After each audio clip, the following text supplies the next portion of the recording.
कहना है, उठो सोने वालों सवेरा हुआ है, अरे वतन के फकीरों का फेरा हुआ है। एकता में शक्ति है, हस्ती दिखा दो, अरे सत्ता बीजेपी का जल्दी हटा दो।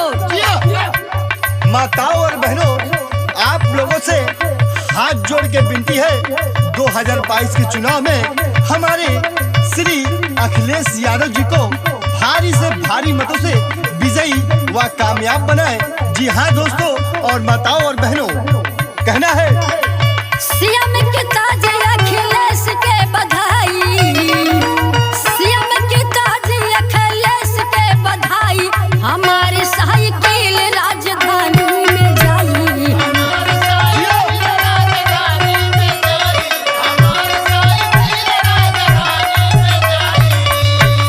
और अगर अपने मन में अपने दिल में बैठा लेंगे या ठान लेंगे 2022 में हमारे माननीय अखिलेश जी को भारी वोट देके विजयी बनाए। कहना है, बिना अखिलेश नहीं कटी है कलेश हो,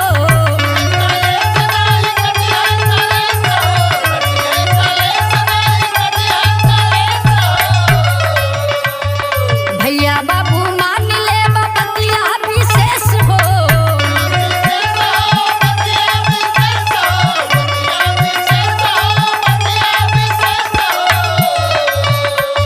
सत्ता बीजेपी के,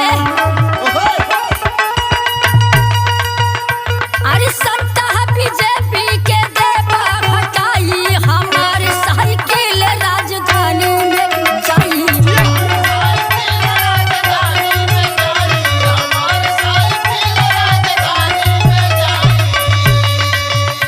और ज्यादा क्या बड़ाई करें, आप सभी लोग समझदार हैं, जानते हैं कि माननीय हमारे अखिलेश जी हमारे सभी के लिए क्या क्या किए हैं। कहना है, बीजेपी सत्ता में संकट बारी हर बार,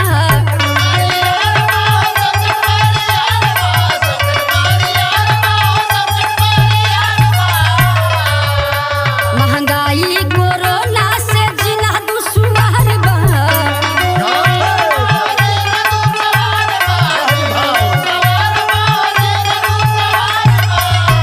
बीजेपी में सत्ता संकट बहरियार बा, महंगाई कोरोना से जियल दुश्वार बा। बिना हो मऊतिया के, अरे बिना हो मऊतिया के मरे कितना भाई, हमारी साइकिल राजधानी में जाई। भैया बाहर दीदी छा गई बिहार में। जर जर भाई सब ही करत पश्चाताप बा,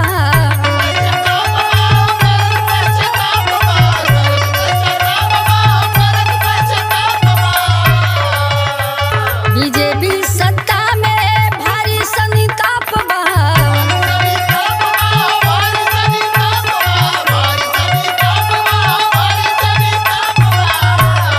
जर जर भाई सब ही करत पश्चाताप बा। प्रकृति भी इनसे गइल माती खाई, हमारी साइकिल राजधानी में जाई।